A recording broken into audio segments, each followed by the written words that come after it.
Upaya pembenihan ikan konsumsi. 1. Ide dan peluang usaha pembenihan ikan konsumsi.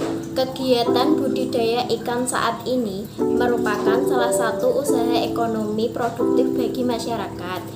Segmen usaha budidaya ikan berdasarkan proses produksinya dibagi menjadi 3 kelompok, yaitu usaha pembenihan, pendederan, dan pembesaran ikan.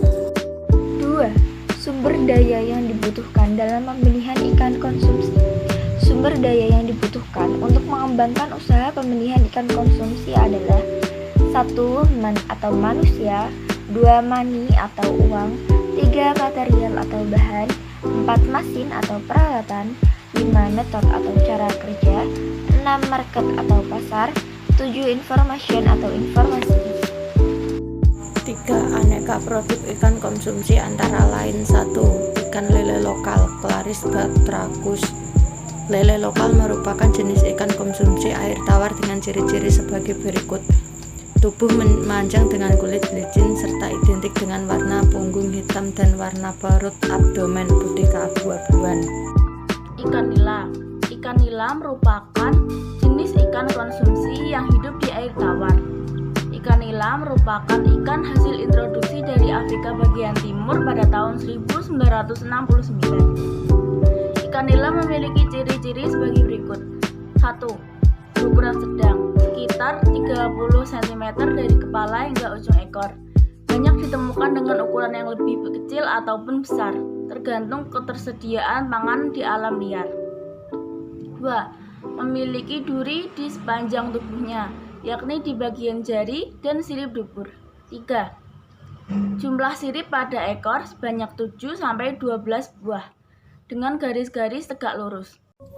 Ikan gurami. Gurami merupakan jenis ikan konsumsi air tawar dengan ciri-ciri sebagai berikut. Bentuk badan pipi lebar, bagian punggung berwarna merah sawo, bagian perut berwarna kekuningan atau keperakan. Ikan gurami mempunyai nilai ekonomi yang sangat tinggi dengan cita rasa yang enak sehingga digemari banyak orang dari berbagai kalangan di dalam dan di luar negeri. Ikan bawal atau Colosoma macropomum. Ikan bawal merupakan jenis ikan konsumsi air tawar yang paling banyak dibudidayakan di daerah Jawa. Ikan bawal mempunyai keistimewaan, di antaranya yang pertama pertumbuhan cukup cepat, yang kedua nafsu makan tinggi, serta termasuk pemakan segalanya atau omnivora. Yang ketiga, lebih banyak makan di daunan. Yang keempat, daya tahan tinggi terhadap kondisi limnologi yang ekstrim. Dan yang terakhir, dengan cita rasa daging yang enak, hampir menyamai daging ikan gurami. 4. Manfaat ikan konsumsi. Ikan merupakan bahan makanan kaya akan protein, mineral, dan lemak sehat.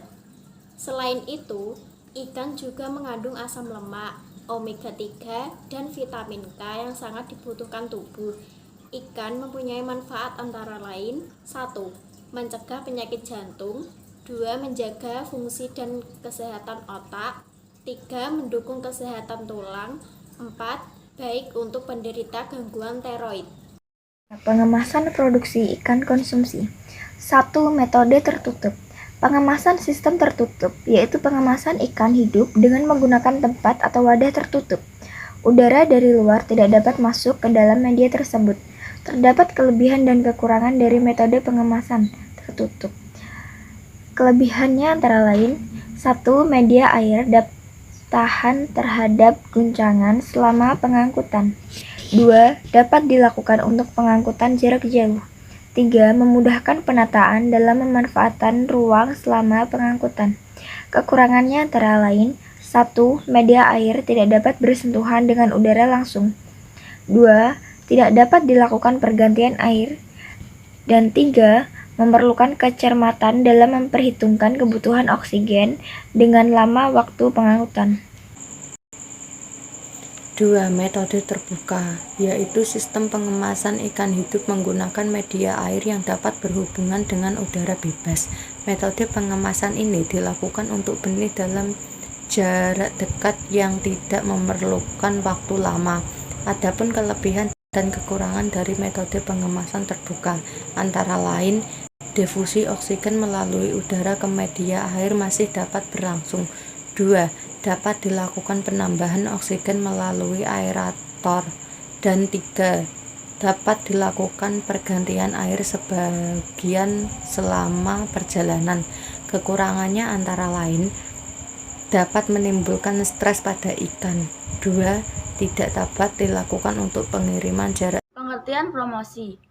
Promosi merupakan salah satu kegiatan pemasaran yang penting bagi perusahaan dalam upaya mempertahankan kelangsungan hidup perusahaan serta meningkatkan kualitas penjualan untuk meningkatkan kegiatan pemasaran dalam hal memasarkan barang atau jasa dari suatu perusahaan.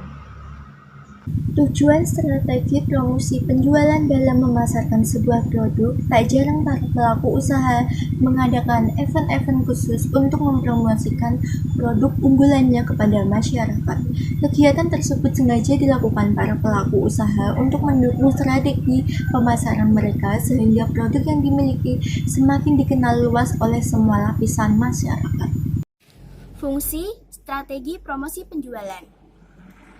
Strategi promosi perusahaan sering digunakan sebagai salah satu cara untuk meningkatkan permintaan dan penjualan barang dan jasa yang ditawarkan. Berikut beberapa manfaat dari adanya kegiatan promosi. Yang pertama, mengetahui produk yang diinginkan oleh para konsumen. Yang kedua, mengetahui tingkat kebutuhan konsumen akan suatu produk. Yang ketiga, mengetahui harga yang sesuai dengan kondisi pasaran. Dan yang terakhir, mengetahui kondisi persaingan pasar dan cara mengatasinya. 9. Kegiatan promosi penjualan. Mempromosikan produk pembenihan ikan adalah suatu tahapan yang cukup menantang bagi pemilik usaha atau petani ikan. Berikut cara promosi yang murah tapi tepat sasaran. 1. Mulut ke mulut atau testimonial. 2. Promosi melalui jejaringan sosial. 3. Mengadakan suatu pameran. 4. Stiker promosi di tempat-tempat menunggu.